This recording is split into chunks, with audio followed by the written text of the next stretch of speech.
Hello guys, welcome to our channel. आज हम class 11th के बायोलॉजी का chapter number 15 body fluids and its circulation का lecture number 2 लेने जा रहे हैं। यहाँ पर हम ब्लड ग्रुप्स के बारे में पढ़ेंगे। इसमें हमें दो ब्लड ग्रुप्स के बारे में पढ़ना है, एक तो एबीओ ब्लड ग्रुपिंग के बारे में और एक हमें आरएच ब्लड ग्रुपिंग के बारे में यहाँ पर पढ़ना है। लेकिन इससे पहले, इसके पहले वाले लेक्चर में यानी कि लेक्चर नंबर 1 में हमने क्या पढ़ा था, हम वो एक बार से फटाफट से रिवाइज करेंगे। तो लेक्चर नंबर 1 के अंदर हमने ये देखा था कि हमारा अगर कोई भी सेल होता है तो हमें उसे constantly glucose and oxygen provide करना पड़ता है ताकि वो सेल उससे क्या करे, एनर्जी बनाए, और साथ में एनर्जी के साथ साथ वो क्या बनाता है, कार्बन डाइऑक्साइड और अदर एक्सक्रीटरी प्रोडक्ट भी बनाता है, जिसे हमें कॉन्स्टेंटली अपने सेल से बाहर भी निकालना पड़ता है। तो इस प्रोसेस के लिए लोअर इनवर्टेब्रेट्स जैसे कि हमारे स्पंजेस हो गए, सिलेंट्रेटा हो गए, ये क्या करते हैं, अपने सराउंडिंग वाटर को यूज करते हैं। लेकिन हायर वर्टेब्रेट्स होते हैं जैसे कि हम ह्यूमंस हो गए,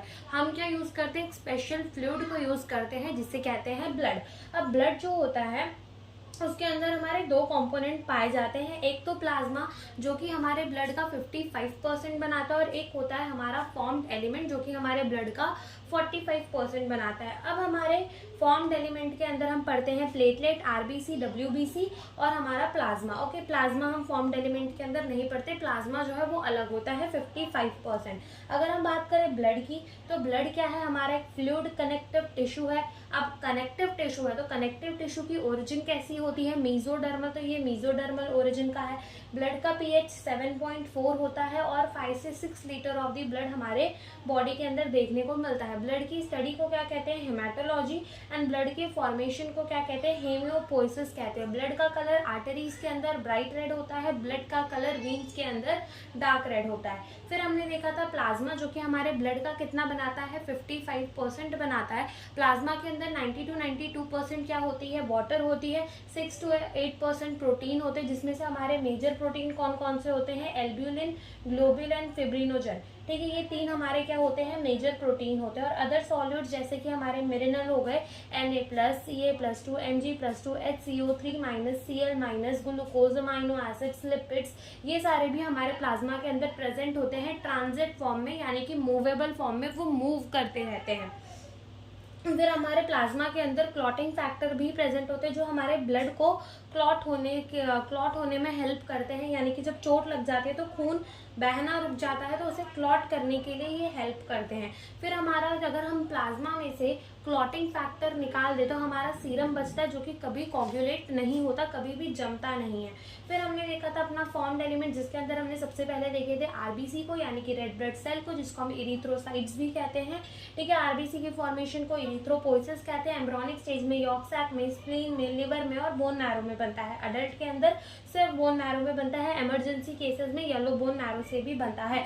बोन मैरो जो होते हैं वो source of all formed element होते हैं। आरबीसी, डब्ल्यूबीसी, प्लेटलेट तीनों के लिए शेप बाइकनकेव होती है, ई न्यूक्लिएटेड होता है, उसके अंदर न्यूक्लियस नहीं होता। सारा स्पेस जो होता है वो अवेलेबल होता है ऑक्सीजन ट्रांसपोर्ट के लिए। और 5 से लेकर 5.5 मिलियन आरबीसी प्रेजेंट होती है पर millimetre cube of the blood में। और 100 ml ऑफ द ब्लड जो होता है उसके अंदर 12 से 16 ग्राम जो होता है वो हमारा क्या होता है, हेमोग्लोबिन होता है। Life span of the RBC हमने देखी थी 120 डेज होती है। ठीक है, जिसके बाद हमारी आरबीसी जो है वो डिस्ट्रॉय हो जाती है स्प्लीन के अंदर। फिर हमने देखा था कि डब्ल्यूबीसी जिसे हम ल्यूकोसाइट भी कहते हैं, 6000 से 8000 पर millimetre cube of the blood कम ही होने चाहिए, वरना ब्लड कैंसर हो जाता है अगर ये ज्यादा हो जाए। अब आरबीसी भी हमारे दो टाइप के होते हैं, एक होता है ग्रैन्युलोसाइट और एक होता है ए ग्रैन्युलोसाइट। ग्रैन्युलोसाइट के अंदर हमने क्या देखा था, न्यूट्रोफिल, इओसिनोफिल और बेसोफिल।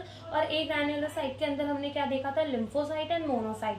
ठीक है, अगर हम देखें न्यूट्रोफिल की, तो न्यूट्रोफिल जो होता है उसकी न्यूक्लियस का शेप कैसा होता है, मल्टी लोब्ड न्यूक्लियस होता है, शॉर्ट लिव्ड होता है, 60 to 65% प्रेजेंट होता है, सबसे ज्यादा होता है, बोन मैरो में बनता है, फैगोसाइटोसिस सेल होता है।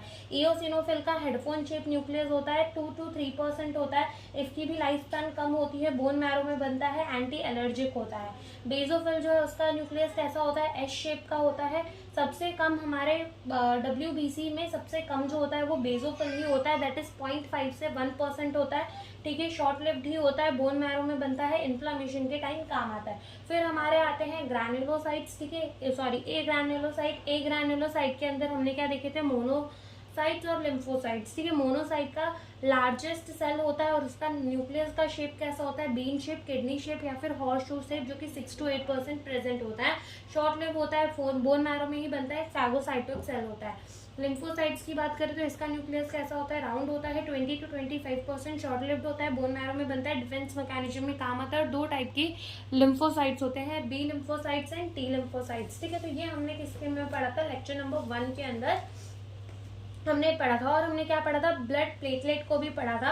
तो हमने कहा था कि प्लेटलेट को और क्या कहते हैं, प्लेटलेट को हम कहते हैं थ्रोम्बोसाइट। इसका नंबर कितना होता है, 1.5 to 3.5 लाख पर millimetre cube of the blood. और हमारे बोन मैरो की जो स्टेम सेल्स होते हैं उसमें से एक सेल बनता है मेगा कैरियोसाइट, यानी जिसका न्यूक्लियस बहुत बड़ा होता है।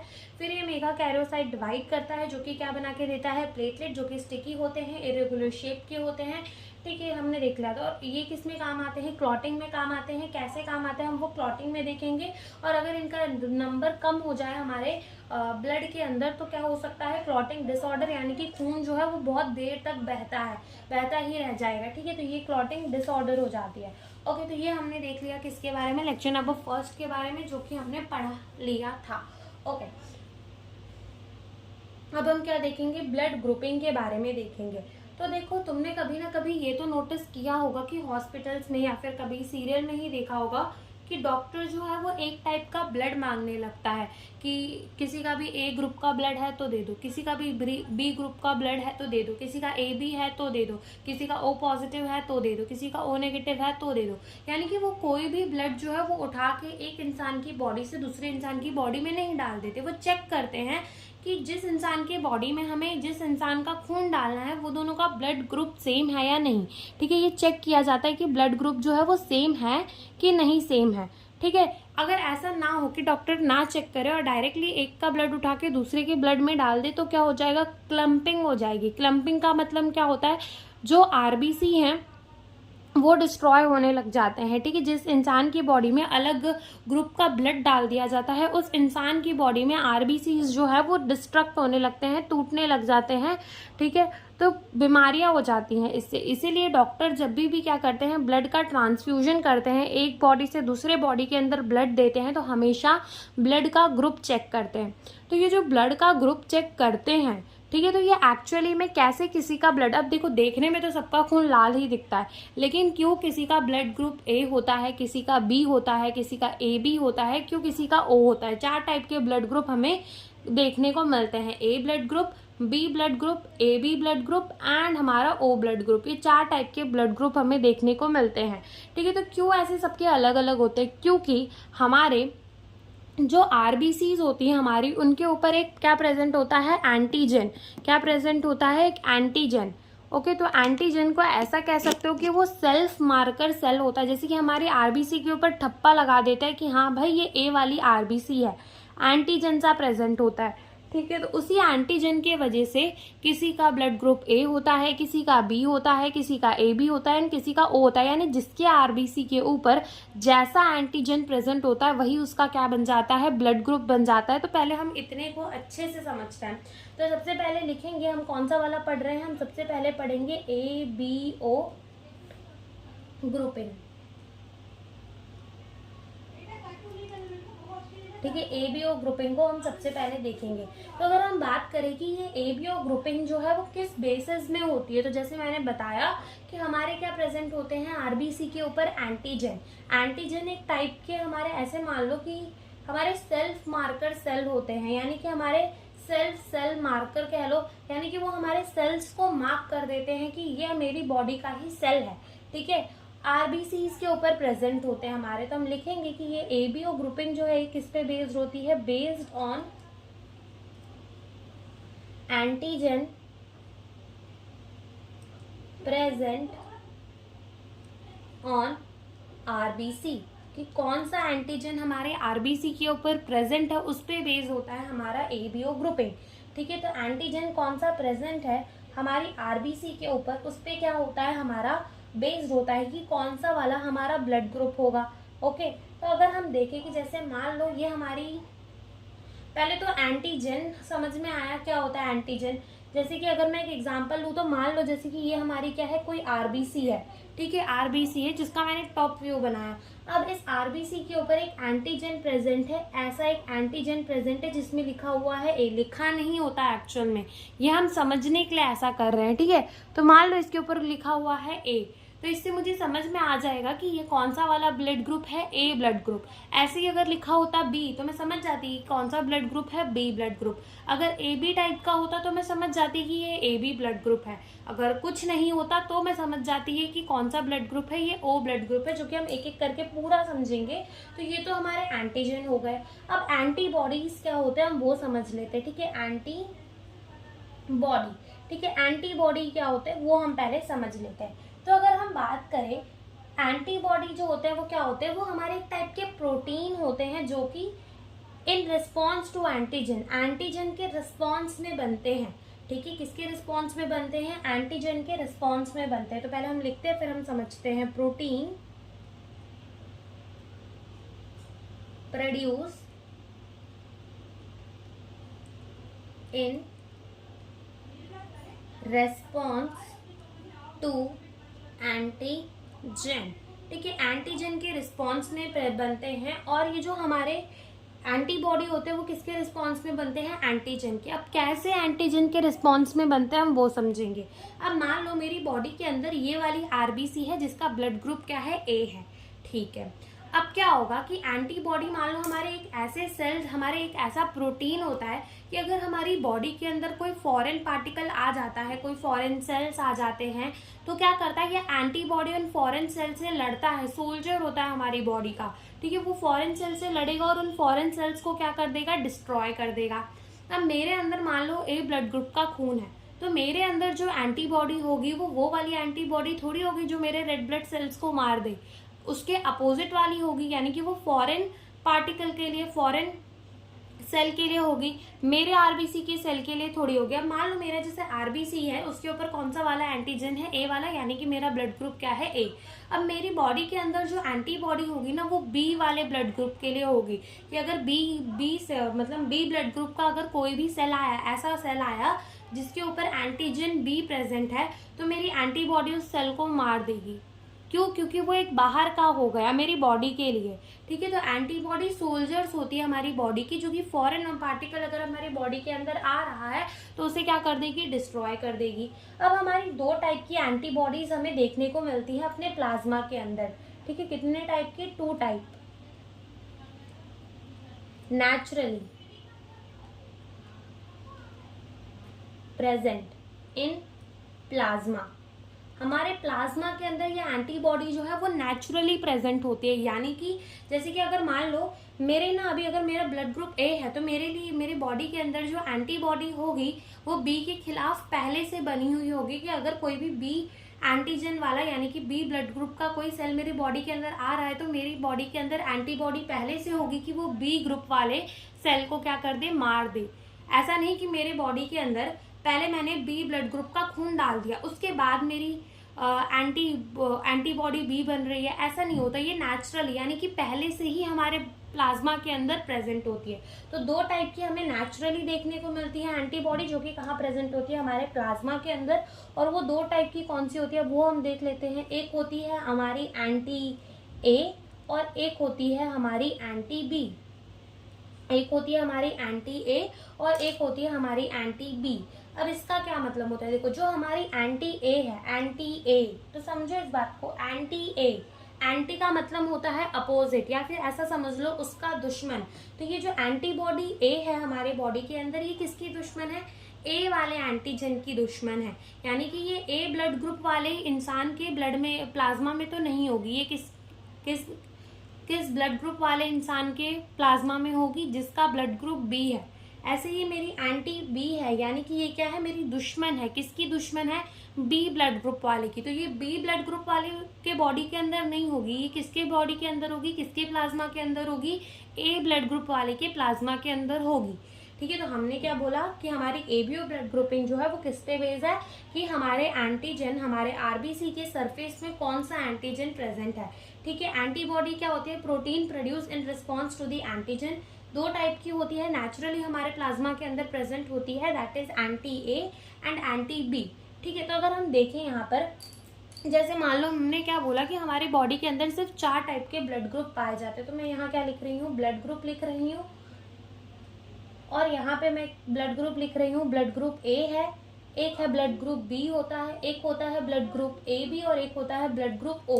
तो जो मेरा मान लो ये क्या है, मेरी आरबीसी, अब इसके ऊपर कौन सा एंटीजन प्रेजेंट होगा, एंटीजन ए वाला मेरे इस आरबीसी के ऊपर प्रेजेंट होगा।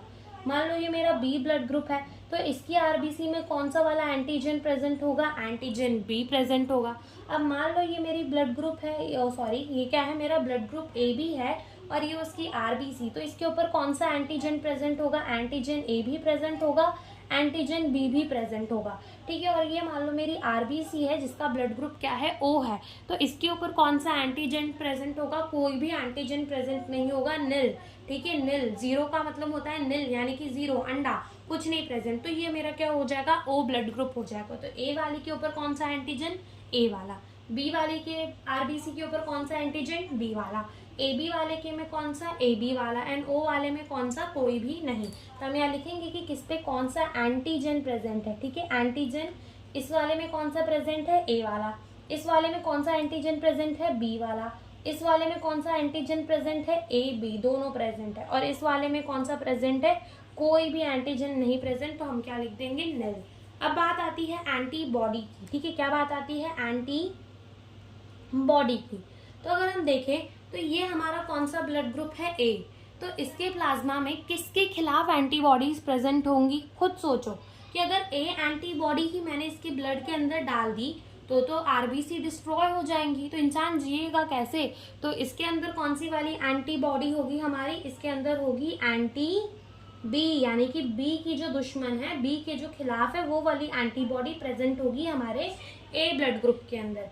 ऐसे ही हमारे बी ब्लड ग्रुप के अंदर कौन सी वाली एंटीबॉडी प्रेजेंट होगी, एंटी ए, जो अगर ए सेल मैंने डाल दिया ए ब्लड ग्रुप वाला तो वो मार देगी, बी वाले को कुछ नहीं करेगी। ठीक है, यानी कि इतना याद रख लो कि एंटीजन और एंटीबॉडी सेम नहीं होने चाहिए। अगर एंटीजन और एंटीबॉडी सेम हो गए तो क्या हो जाएगी, आरबीसी की डिस्ट्रक्शन हो जाएगी, क्लम्पिंग हो जाएगी आरबीसी की। ओके, अब इसके अंदर तो ए वाला भी है, बी वाला भी है, अगर मैंने इसके अंदर कोई एंटीबॉडी डाल दी तो इसका सेल जिएगा कैसे, खुद सोचो, इसकी आरबीसी जिएगी कैसे। तो इसके अंदर कोई भी एंटीबॉडीज नहीं प्रेजेंट होती, जिसका ब्लड ग्रुप ए भी होता है उसके अंदर कोई भी एंटीबॉडी प्रेजेंट नहीं होती, यानी कि तुम इसके अंदर ए वाला ब्लड ग्रुप वाला भी चल जाएगा, बी वाला भी चल जाएगा। क्यों, क्योंकि इसकी आरबीसी के ऊपर दोनों एंटीजन है, एंटीजन ए भी है और एंटीजन बी भी है। और ऐसे ही हमारा ओ वाला है, तो इसके अंदर हमारे कौन सा एंटीजन प्रेजेंट है, खुद सोचो, इसके अंदर कोई एंटीजन प्रेजेंट है नहीं, लेकिन इसके अंदर एंटीबॉडी जो होती है वो दोनों के खिलाफ होती है, कि अगर इसके अंदर ए ब्लड ग्रुप वाला आ गया तो भी मार देगी, बी ब्लड ग्रुप वाला आया तो भी मार देगी। तो एंटी ए भी होती है और एंटी बी भी होती है। फिर हमारा आता है क्या, डोनर। डोनर का मतलब क्या होता है, डोनर का मतलब कि कौन इसको अपना ब्लड दे सकता है। ठीक है, कौन इसको अपना ब्लड दे सकता है, जैसे डॉक्टर लोग नहीं आके पूछते, पेशेंट का ब्लड ग्रुप पता लगा लेते हैं, ठीक है, फिर आके पूछते कि इनमें से किसी का ब्लड ग्रुप ओ है तो जल्दी से दे दो, यानी कि कौन उसको ब्लड ग्रुप अपना दे सकता है। तो मान लो अगर किसी का ब्लड ग्रुप ए है तो इसे कौन अपना ब्लड ग्रुप दे देगा, सीधी सी बात है, जिसका ब्लड ग्रुप ए होगा वो इसको दे सकता है। और सोचो, और इसको कौन अपना दे सकता है खून, ओ वाला। ओ वाला क्यों दे सकता है, क्योंकि ओ वाले के पास तो कोई एंटीजन ही नहीं है। जब कोई एंटीजन ही नहीं है और हमने ए वाले के अंदर डाल दिया, ठीक है, मान लो हमने डाल दिया, अब इसके पास तो कोई एंटीजन ही नहीं है और यहाँ तो एंटी बी है, यानी कि अगर हमने बी वाला डाला तो ये मार देगी, लेकिन नील वाले को तो कुछ नहीं करेगी ना, क्यों, क्योंकि इसके पास तो कोई एंटीजन ही नहीं है, तो हम ओ वाला दे सकते हैं। सिमिलरली बी वाले को बी वाला तो खून दे ही सकता है, साथ में ओ वाला दे सकता है, क्योंकि यहाँ तो हमारी एंटीबॉडी ए के खिलाफ है ना, तो ओ वाला भी दे सकता है। ए बी वाले में आओ, अब इसके आरबीसी के ऊपर हमारा एंटीजन ए है, यानी कि ए वाला इसे ब्लड ग्रुप दे सकता है, एंटीजन बी भी है, यानी कि बी वाला भी इसे ब्लड ग्रुप दे सकता है, ए बी वाला तो दे ही सकता है, सेम ब्लड ग्रुप हो जाएंगे। और कौन दे सकता है, ओ वाला दे सकता है, क्योंकि इसकी बॉडी के अंदर तो कोई एंटीबॉडी है ही नहीं, और एंटीबॉडी होती भी तो एंटी ए होती या फिर एंटी बी होती, ठीक है, तो ओ वाला तब भी हम दे सकते थे। फिर बात आती है हमारे ओ ब्लड ग्रुप की, अब इसके अंदर तो एंटी ए भी है, एंटी बी भी है, अब इसे कौन ब्लड देगा, ना ए वाला दे सकता है ए वाला दिया तो भी क्लम्पिंग हो जाएगी, बी वाला दिया तो भी क्लम्पिंग हो जाएगी, ए बी वाला दिया तो भी क्लम्पिंग हो जाएगी, लेकिन हम इसको ओ वाला दे सकते हैं। ठीक है, ओ वाला हम इसको क्या कर सकते हैं, दे सकते हैं। अब अगर इस टेबल को थोड़ा सा ध्यान दो, समझो, ऑब्जर्व करो, तो तुम क्या देख सकते हो, ये देख सकते हो कि ओ वाला जो ब्लड ग्रुप है वो हम हर किसी को दे सकते हैं।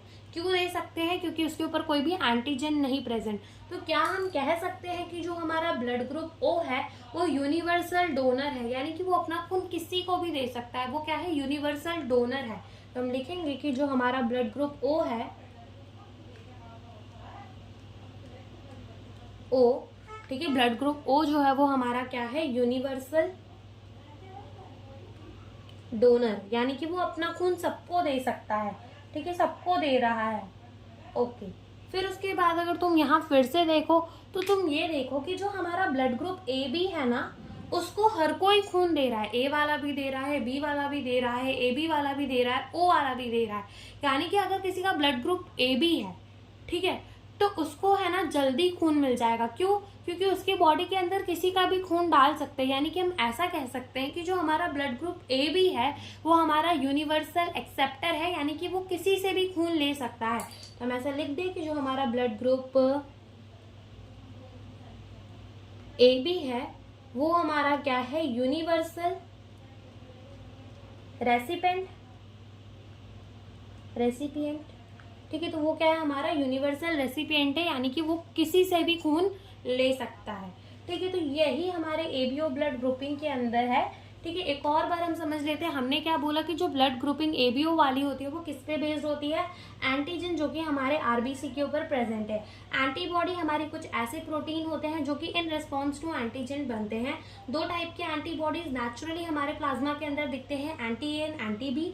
ठीक है, anti A and anti B. Antigen और एंटीबॉडी सेम नहीं होना चाहिए, वरना क्या हो जाएगी, क्लम्पिंग हो जाएगी आरबीसी की, आरबीसी का डिस्ट्रक्शन हो जाएगा। ये भी हम लिख लेते हैं कि एंटीजन, इधर एक नोट डालकर, antigen and antibody should not be same if it is same then there is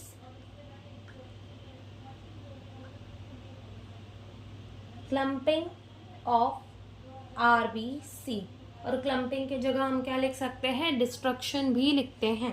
तो अगर एंटीजन एंड एंटीबॉडी सेम हो जाती है, सेम एक तो नहीं होनी चाहिए, और अगर सेम हो जाती है तो क्या हो जाएगी, क्लम्पिंग हो जाएगी। फिर हमने देखा कि हमारा ब्लड ग्रुप जो ए है उसमें एंटीजन ए प्रेजेंट होगा, एंटीबॉडी बी के खिलाफ होगी, डोनर ए और ओ दोनों होंगे।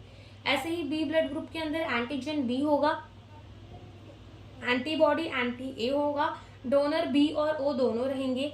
ब्लड ग्रुप ए बी के अंदर एंटीजन ए बी होगा, एंटीबॉडी कोई भी प्रेजेंट नहीं होगी। ठीक है, डोनर कौन होगा, ए बी एन ओ। ठीक है, ओ ब्लड ग्रुप वाले के अंदर कोई भी एंटीजन नहीं प्रेजेंट होगा, एंटीबॉडी एंटी ए भी होगी, एंटी बी भी होगी। ठीक है, डोनर कौन हो जाएगा, सिर्फ ओ वाला। तो ओ वाला हमारा क्या है, यूनिवर्सल डोनर, और ए बी हमारा क्या है, यूनिवर्सल एक्सेप्टर। तो इतना ही हमारे एबीओ ब्लड ग्रुपिंग के अंदर है। इसके बाद हमारी कौन सी आती है, आरएच ब्लड ग्रुपिंग। ठीक है, कौन सी आती है हमारी, आरएच ग्रुपिंग, तो वो हम समझते हैं। अब हम आते हैं आरएच ग्रुपिंग के ऊपर। तो अगर हम देखें ये आरएच ग्रुपिंग जो है वो क्या होती है, अब आरएच जो है वो कहाँ से आया है, एक रेसस फैक्टर से आया है। इसका मतलब होता है रेसस फैक्टर एक अनदर सरफेस एंटीजन होता है जो कि हमारे आरबीसी के ऊपर ही प्रेजेंट होता है। और ऐसा ही सेम जो है वो हमें किसके अंदर देखने को मिला, सबसे पहली बार रेसस मंकी के अंदर भी देखने को मिला, इसलिए इसका नाम क्या रख दिया गया, आरएच फैक्टर रख दिया गया। अब इसका मतलब क्या होता है, यानी कि कभी कभी सुना है किसी किसी का ब्लड जो है वो ओ पॉजिटिव होता है, किसी किसी का ओ नेगेटिव होता है, किसी किसी का बी पॉजिटिव होता है, किसी किसी का बी नेगेटिव होता है। तो ऐसा ये पॉजिटिव नेगेटिव का जो फंडा है वो कहाँ से आता है, आरएच ग्रुपिंग से आता है। ए बी एंड ओ का तो हमने देख लिया कि ए कैसे बोलते हैं, बी क्यों बोलते हैं, ए बी क्यों बोलते हैं, ओ क्यों बोलते हैं। ऐसे ही O positive O negative, B positive B negative, A positive A negative, A B positive A B negative, ऐसा हम क्यों बोलते हैं वो हमें कहाँ समझ में आ जाएगा, यहाँ पर समझ में आएगा। तो सबसे पहले हम लिख लेते हैं कि ये RH जो है वो हमारा क्या होता है, तो हम इसको क्या कहते हैं, रेसस फैक्टर। रेसस फैक्टर क्या कहते हैं इसको, हम रेसस फैक्टर कहते हैं। ये एक another surface antigen present on RBC, ठीक है। Similar factor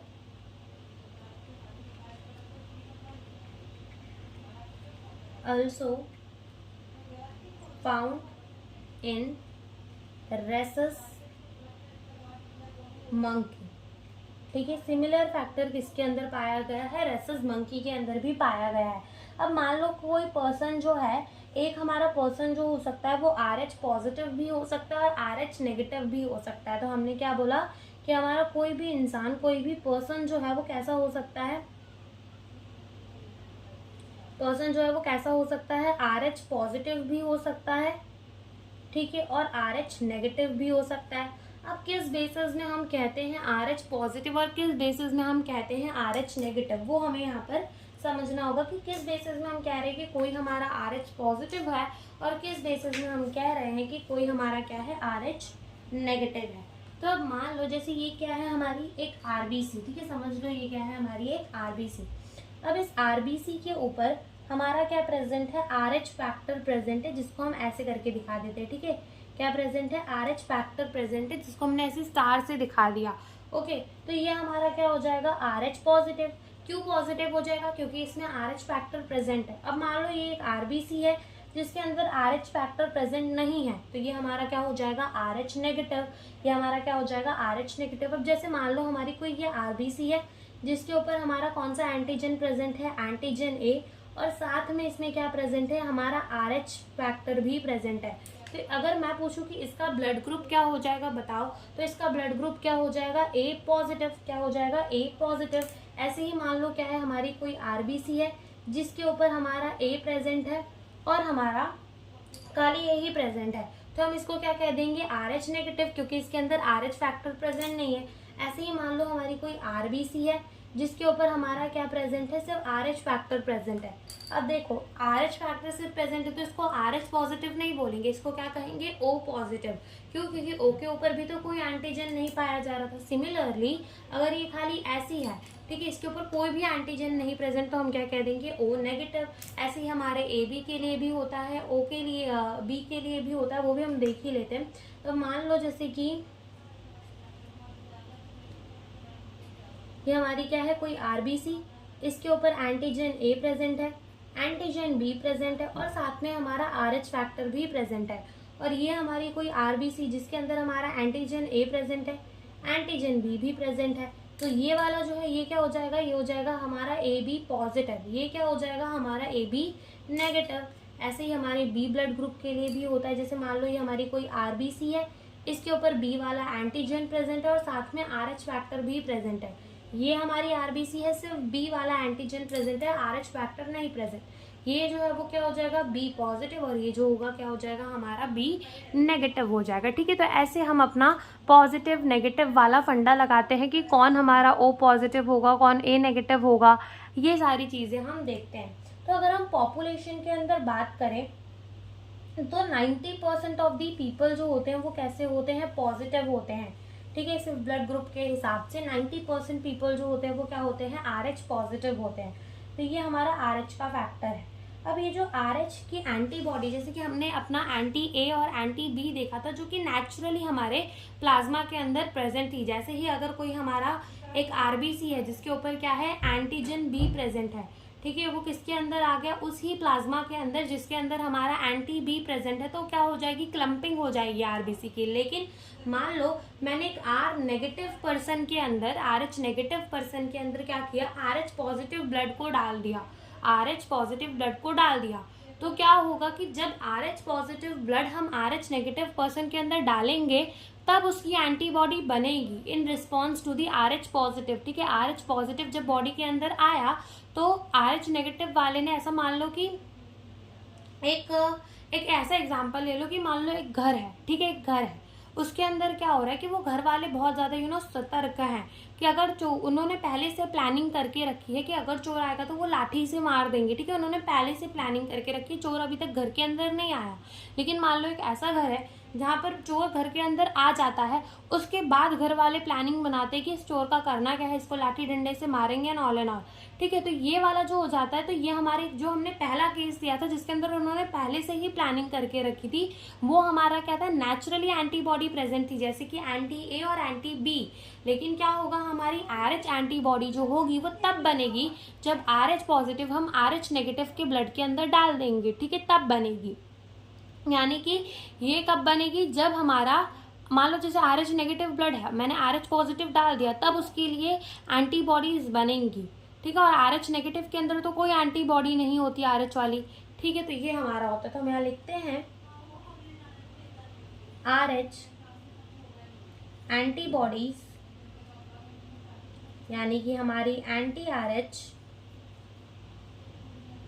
is not present naturally in plasma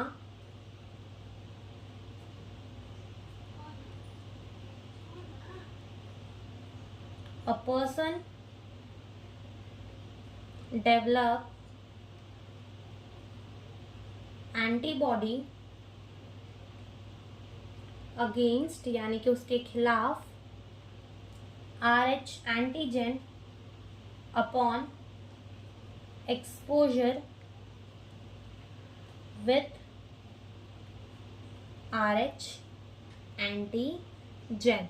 जब RH एंटीजन जाएगा बॉडी के अंदर तब प्लाज्मा में RH एंटी RH बनेगा, ठीक है, तब होगा प्लाज्मा के अंदर एंटी RH का फॉर्मेशन।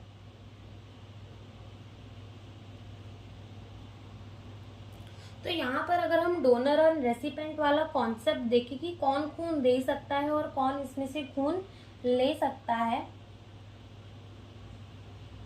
तो मान लो हमारा क्या है, RH पॉजिटिव, ये डोनर है, तो ये किसको खून दे सकता है, तो अपन दोनों को पहले लिख लेते हैं, RH नेगेटिव को भी और साथ में RH पॉजिटिव को भी। सिमिलरली अगर हमारा RH क्या है, नेगेटिव है, तो हम दोनों लिख लेंगे, RH नेगेटिव भी लिख लेंगे और RH क्या लिख लेंगे, पॉजिटिव भी लिख लेंगे। अब मान लो हमारा क्या है, RH पॉजिटिव है, यानी कि इसके पास क्या है, RH एंटीजन प्रेजेंट है, तो क्या ये RH नेगेटिव को दे सकता है। जैसे ही हम RH नेगेटिव को देंगे तो RH नेगेटिव वाले का जो मान लो RH नेगेटिव किसी का ब्लड है, ठीक है, और हमने उसके अंदर क्या डाल दिया, RH पॉजिटिव वाला डाल दिया, तो तुरंत ही क्या बनाना चालू कर देगा, एंटी RH बनाना चालू कर देगा और क्लम्पिंग हो जाएगी। यानी RH नेगेटिव को हम RH पॉजिटिव का ब्लड नहीं दे सकते, लेकिन RH पॉजिटिव को तो RH पॉजिटिव का दे ही सकते हैं। अब बात आती है RH नेगेटिव की, तो RH नेगेटिव को RH नेगेटिव का तो दे सकते हैं, लेकिन RH नेगेटिव को हम RH पॉजिटिव का भी दे सकते हैं। जैसे मान लो ये इसके पास क्या है, कोई भी एंटीजन नहीं है, यानी कि इसके पास RH एंटीजन जो है वो नहीं है, तो हमने जैसे ही RH पॉजिटिव वाले के ब्लड के अंदर RH नेगेटिव वाला डाला तो इसके पास तो कोई एंटीजन ही नहीं है, तो वह एंटीबॉडी किसके खिलाफ बनाएगा, इसीलिए हम RH नेगेटिव ब्लड दोनों को दे सकते हैं, लेकिन RH पॉजिटिव सिर्फ RH पॉजिटिव को ही दे सकते हैं, ठीक है। तो ये हमारा क्या हो जाता है कि कौन डोनर है और कौन रेसिपेंट है। अब इसके बाद हमारा एक कॉन्सेप्ट आता है, दैट इज द एरिथ्रोब्लास्टोसिस फर्टालिस, जो कि क्या होता है हम वो समझेंगे, ठीक है। ये एक स्पेशल केस होता है यही RH इनकम्पैबिलिटी का, कि RH इनकम्पैबिलिटी हो जाती है between the mother and the foetus, ठीक है। तो हम यहाँ लिखते हैं पहले इसको,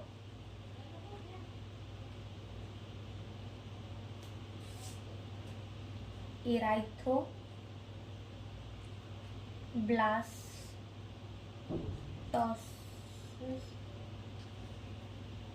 फर्टालिस। तो यहाँ पर क्या होता है, देखो ये क्या है, हमारा एक स्पेशल केस है RH इनकम्पैबिलिटी का।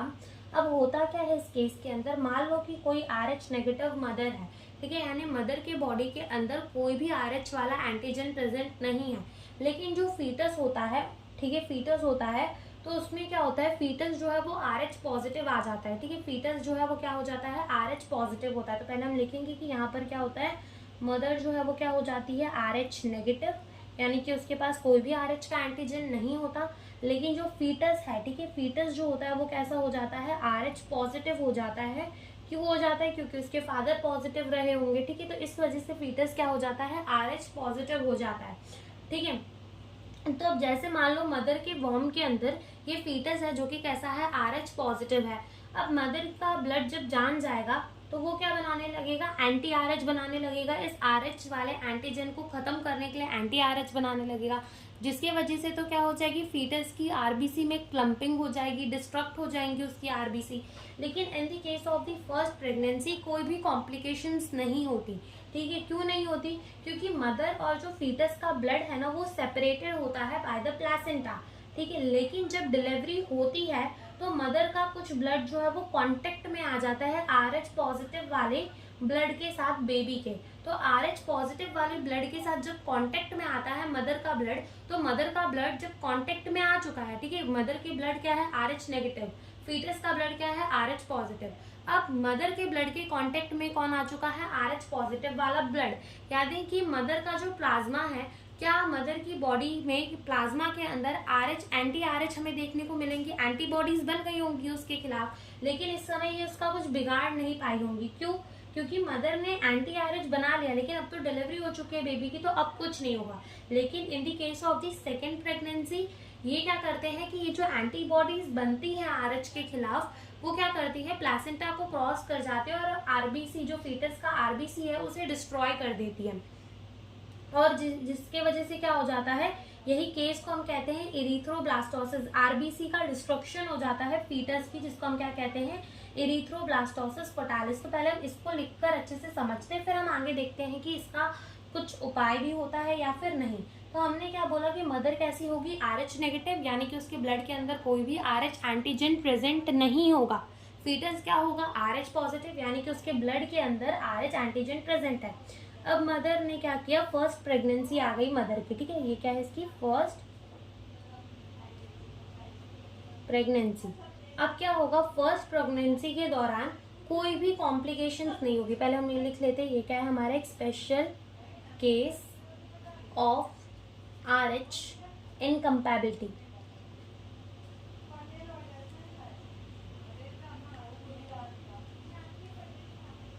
तो फर्स्ट प्रेगनेंसी के टाइम पे क्या होगा? कोई भी कॉम्प्लिकेशंस नहीं होगी, नो कॉम्प्लिकेशंस, कोई कॉम्प्लिकेशन नहीं होगी। क्यों? Because mother and foetus blood is separated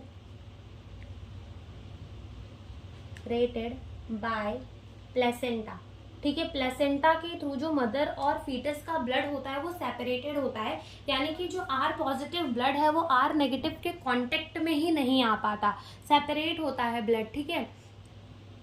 contact में ही जब नहीं आ पाएगा तो जो हमारा RH नेगेटिव है वो RH पॉजिटिव का क्या ही बिगाड़ लेगा, और उसको पता भी कैसे चलेगा कि उसकी बॉडी के अंदर जो है RH पॉजिटिव ब्लड आ चुका है, तो उसे पता भी नहीं चलेगा, ठीक है। तो कोई भी कॉम्प्लिकेशंस नहीं होगी, और मदर और फीटस का ब्लड कांटेक्ट में भी नहीं आएगा। जब कांटेक्ट में नहीं आएगा तो एंटी RH नहीं बनेगी, और एंटी RH नहीं बनेगी तो फीटस को कोई भी नुकसान नहीं होगा, फीटस के RBC की क्लम्पिंग नहीं होगी, ठीक है। तो यहाँ पर क्या होगा? मदर एंड फीटस का ब्लड सेपरेटेड रहेगा प्लेसेंटा के थ्रू, बट, ठीक है, लेकिन क्या होगा? But during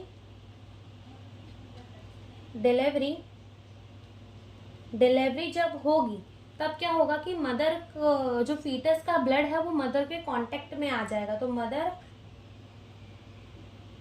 comes in contact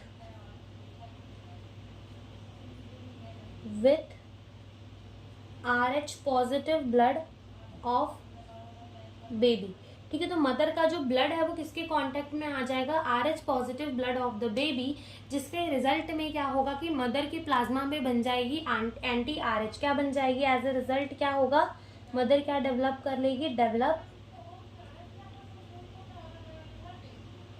anti RH। Mother क्या कर देगी? एंटी RH को डेवलप कर देगी, ठीक है। एंटी RH को डेवलप कर देगी कि हाँ भाई मेरे बॉडी के अंदर कोई फॉरेन पार्टिकल आ चुका है और वो क्या करना है? डिस्ट्रॉय करना है, जिसके वजह से एंटी RH जो है वो बन जाएंगी, अब क्या हुआ कि फीटस की तो क्या हो गई, बेबी जो है वो डिलीवर हो चुका है, तो उसको तो कोई नुकसान नहीं पहुंचेगा और ये एंटी आरएच कुछ नहीं कर पाएंगी, क्योंकि जब आरएच पॉजिटिव ब्लड ही नहीं रह जाएगा तो वो कर क्या देंगी, एक दो आरबीसी रही होंगी तो उसे वो पहले ही डिस्ट्रॉय कर देंगे, तो कुछ फर्क नहीं पड़ेगा, माँ को भी नहीं कुछ होगा और बच्चे को भी नहीं। लेकिन सेकेंड प्रेगनेंसी के टाइम पे क्या होगा, मदर के ब्लड ने एंटी आरएच बना लिए, ठीक है, ये किसने बनाई है,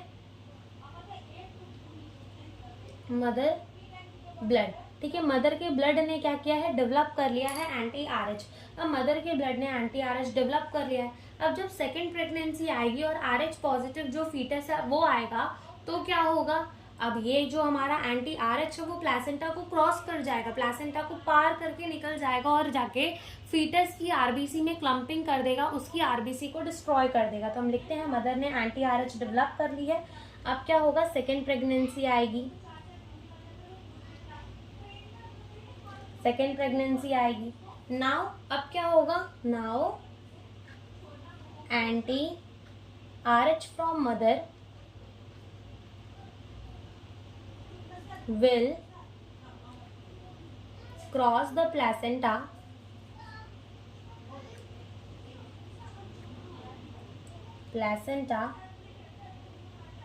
क्यों क्रॉस कर जाता है प्लेसेंटा को, क्योंकि ये बहुत ज्यादा कैसा होता है, पतला होता है और क्या करता है, attack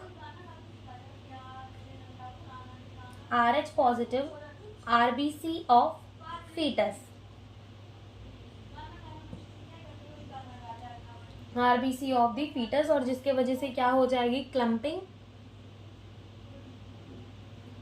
of RBC of baby, ठीक है, बेबी की जो आरबीसी होगी उनमें क्या स्टार्ट हो जाएगी, क्लम्पिंग स्टार्ट हो जाएगी, जिसको हम क्या कहते हैं, इरीथ्रोब्लास्टोसिस, ठीक है, क्या कहते हैं, इरीथ्रो का मतलब होता है रेड ब्लड सेल, ब्लास्टोसिस यानी कि उनका डिस्ट्रक्शन होना, ठीक है, और जिसको हम और क्या कहते हैं, अब ऐसा जब होता है तब अनीमिया हो जाता है, अनीमिया का मतलब होता है रेड ब्लड सेल्स जो है वो कम हो जाती है, जॉन्डिस भी हो जाता है, ठीक है, और ये फेटल भी हो सकता है, यानी कि जानलेवा भी हो सकता है बच्चे के लिए। तो हम लिखेंगे यहाँ पर क्या होगी,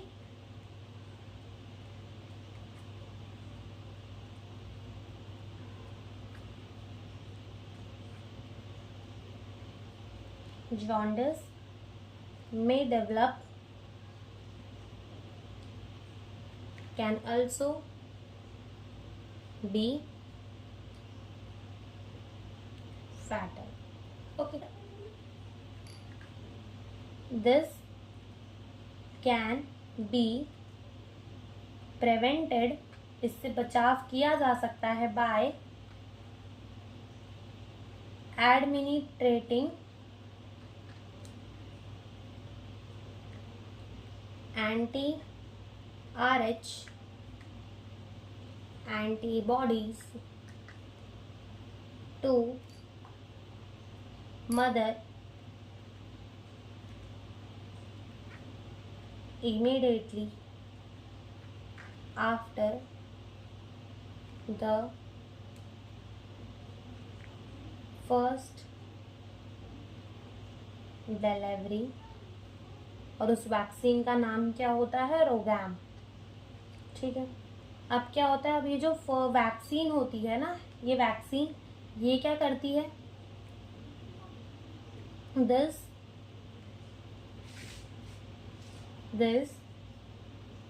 anti RH destroy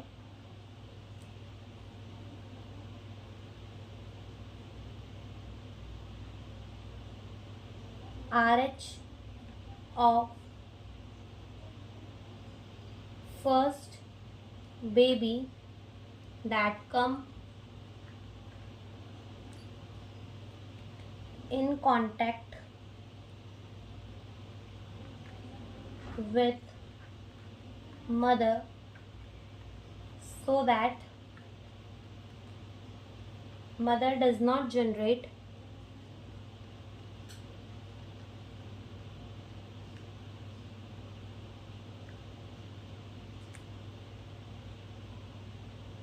any anti-RH on its own, as this will be store as a memory. ठीक है, तो ये हमारी क्या होती है, इरिथ्रोब्लास्टोसिस टोटैलिस होती है, जिसमें हमने देख लिया। जिसको प्रिवेंट भी किया जा सकता है बाय एडमिनिस्ट्रिंग क्या डालकर, एंटी आर एच डालकर, anti R H antibody to the mother immediately after the delivery of the first baby. इसका मतलब क्या होता है कि हम एंटी आर एच जो एंटीबॉडी है वो मदर के अंदर डाल देते हैं, जो कि क्या करता है, डिस्ट्रॉय जो भी आरबीसीज जो हैं फर्स्ट चाइल्ड की, जो कि कैसी थी हमारी, आर एच पॉजिटिव थी, उनको डिस्ट्रॉय कर देती है। और डिस्ट्रॉय कर देती है तो कोई भी एंटी आर एच फिर नहीं बनता। ठीक है, और उसके वजह से क्या होता है कि जो सेकेंड प्रेगनेंसी के टाइम पे कोई भी कॉम्प्लिकेशंस नहीं आती। तो ये हमारी क्या होती है, इरिथ्रोब्लास्टोसिस टोटैलिस होती है। तो यहाँ पर हमारी जो ब्लड ग्रुपिंग है वो खत्म होती है। Thank you for watching the video.